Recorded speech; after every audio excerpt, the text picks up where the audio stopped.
The sky was heavy that morning, blanketed by soft gray clouds.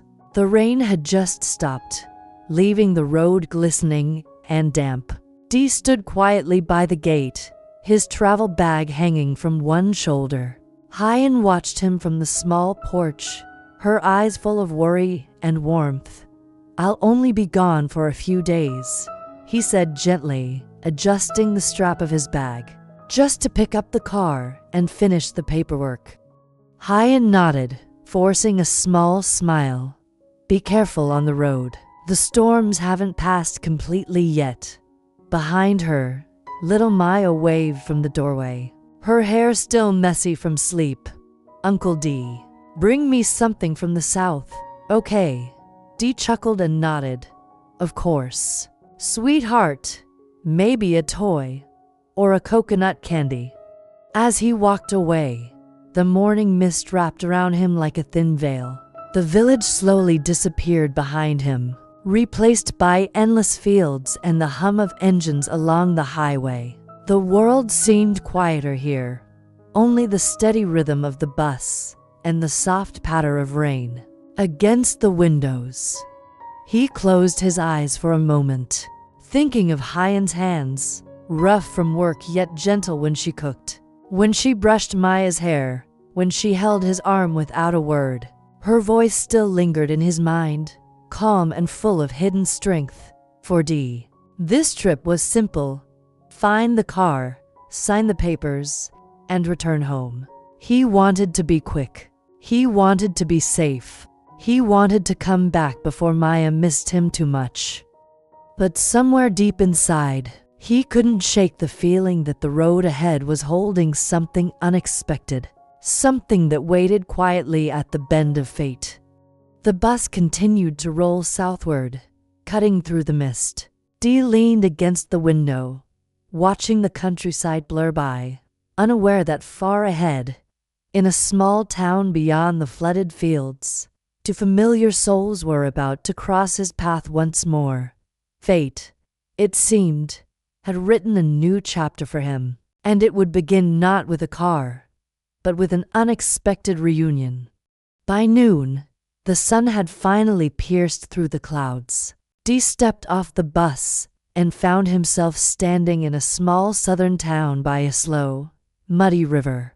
The air was warm and smelled faintly of wet soil and blooming jasmine. Boats drifted lazily along the water, their wooden hulls creaking as vendors shouted out their prices for fruit, fish, and freshly cooked noodles. Dee walked slowly, his bag slung across his shoulder, asking a few locals about the blue car that had gone missing weeks ago. Most shook their heads politely, but one old man sitting by a coconut stall pointed toward a warehouse near the docks. "There was a car like that," the old man said, squinting under his straw hat. "But I heard it was taken to the repair yard by two strangers a few days ago." Dee thanked him and began to walk. The sound of cicadas filled the air, loud and relentless. The road to the warehouse was narrow, lined with banana trees and small houses made of tin and wood. Each step he took felt heavier, though he didn't know why. When he finally reached the yard, he stopped. In front of him was the blue car, dusty but unmistakable. His heart leapt with relief. "So it's really here," he murmured. He turned toward the small office beside the yard, intending to ask about the owner or payment. But just as he reached for the door, a voice, soft yet strangely familiar, called from behind him. "Dee," he froze. That voice, it couldn't be. Slowly, he turned around. Standing a few meters away was a woman in a light scarf, holding a basket of herbs. Her eyes widened as she recognized him. It was Tvi, thinner, a little older, but unmistakably her.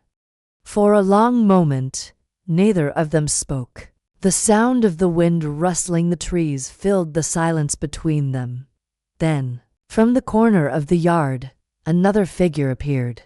A young man carrying tools and smiling with surprise. Adam, Dee whispered, his voice trembling with disbelief. The past rushed back like a sudden flood. The nights by the bamboo house. The danger they had faced together. The letter to Vi left before disappearing. He had come here to find a car. But instead, he had found two ghosts from the days that had shaped his heart forever. And in that moment, the southern sun seemed to burn brighter, as if fate itself was smiling, watching the long-awaited reunion begin. The three of them sat beneath a large tamarind tree beside the warehouse. The afternoon light spilled gently through the branches, painting golden shadows on the ground. For a long while, none of them said much. Words felt too fragile for what they carried inside. Vi finally broke the silence. Her voice was soft, yet filled with emotion. I didn't think I would ever see you again, Dee. After I left that letter, I thought it was the only way to protect you and Huyen. Dee looked down at his calloused hands. We never blamed you, Vi. Huyen still talks about you. She prays that you're safe. That's all that ever mattered. Vi smiled faintly, but her eyes glistened. I wanted to come back so many times, but every time I thought of the men who hurt me, I was afraid they might find you too. Adam leaned forward, his usually cheerful face now quiet and thoughtful. We've been working here for a few months, he said. Tuvi's been helping at the herbal shop near the market. I help repair cars and boats. We've built a small life here, peaceful, until now. Dee frowned slightly. Until now. Adam hesitated, exchanging a look with Vi. There's something strange happening in this town, he said finally. People whisper about a group that's been buying up vehicles and using them to move other things. Illegal things. The blue car. It might be part of that network. That's why I didn't want you to come alone. Dee's chest tightened. The blue car wasn't just lost. It was bait in a deeper web. He looked toward the water, where the reflection of the sky shimmered faintly. So it wasn't coincidence. That brought me here, he said quietly. It was something else, something darker, and maybe fate. Vi reached out, her hand trembling slightly as it rested over his. Maybe fate wanted you here, she whispered. Not just for the car, but for us, to remind us that some bonds don't end, even when life pulls us apart. The river wind blew gently through the trees. For the first time in years, Dee felt something lift from his chest. The heaviness of all the unanswered questions. The pain of not knowing. But deep inside, he also sensed that this meeting, as beautiful as it was, carried a shadow. Something, or someone, was still watching. As evening descended, the town by the river grew quieter. Lanterns flickered to life along the docks, and the air filled with the faint scent of grilled fish and rain-soaked earth. Dee, Vi, and Adam sat outside a small tea stall, their conversation low and cautious. Dee had examined the blue car earlier, hoping to find clues. What he discovered made his blood run cold. A false panel beneath the back seat, hiding several folded papers sealed in plastic. He had shown them to Adam in silence. They're not just papers, Adam said, studying them under the lamplight. They're maps, routes, and lists of names. Vi's face paled. Those men are using vehicles like this to smuggle people, young women, across provinces. This is their record. Dee clenched his fists. The lost car wasn't just part of a theft. It was bait in a network of human trafficking. The same kind of nightmare Vi once escaped from. His jaw tightened, anger rising like a storm inside him. We can't let this go, Dee said. Someone must know. The police. No, Adam interrupted softly. We have to be careful. If those men realize what we've found, they'll come for us. For to vi. The tea stall owner glanced at them with mild curiosity, and D quickly lowered his voice. Then we hide it. Keep it safe until we find a way to report it. Quietly. To vi nodded, her eyes full of fear but also strength. We'll do it together. Just like before. D looked at her. At the quiet courage she still carried despite all the scars life had given her. And something inside him softened. He realized that fate hadn't led him south to find a car. It had led him here to uncover the truth. And to protect the people fate had once stolen from him. The night deepened. Crickets sang in the grass. And far across the river, thunder began to roll. In that fragile silence, Dee felt it. The beginning of another storm. One they could not yet see but knew was coming. And as the wind stirred the river's dark surface, he whispered quietly to himself, "This time, I won't run from it." Rain came before dawn. It fell hard, drumming on the tin roofs and flooding the narrow alleys of the southern town. Dee barely slept that night. The discovery of the maps haunted him. He could almost feel the darkness closing in, as if those men already knew what he had found. By morning, Adam hurried into the small room they shared near the dock. His clothes were soaked, his eyes sharp with worry. "Dee, they're here," he whispered. "Two men asking about the blue car." Dee's pulse quickened.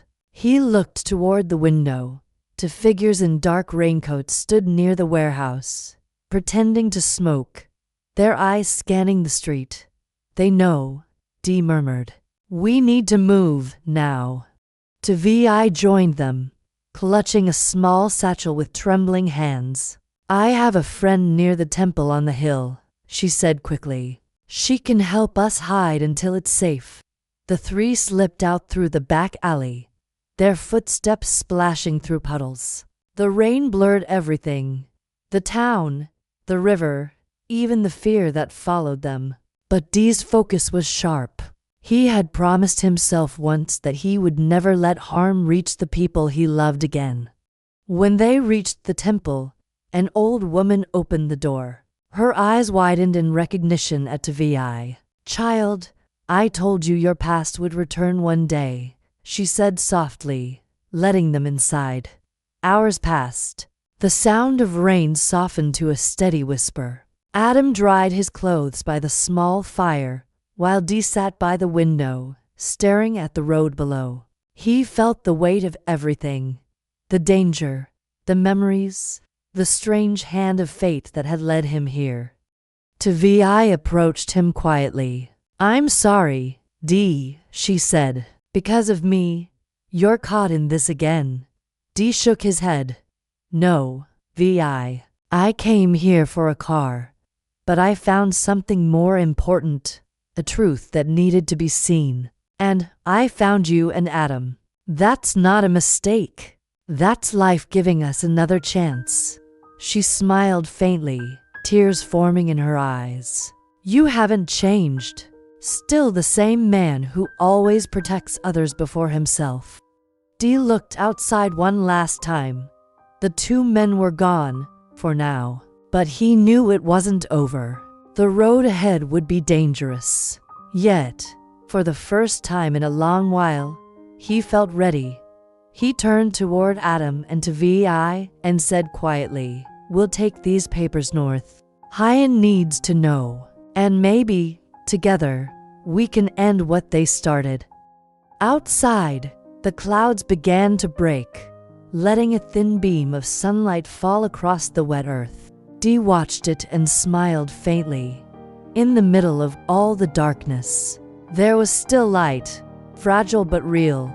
And that light, he knew, was the reason he was still walking forward.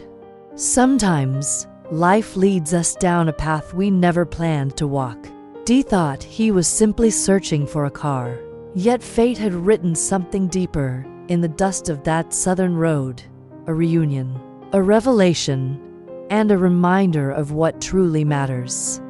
This story teaches us that what seems like a coincidence is often life's quiet way of guiding us toward the truth. Dee's journey shows that courage is not only found in fighting danger, but in facing what we fear, our past, our losses, and the people we thought we'd never see again.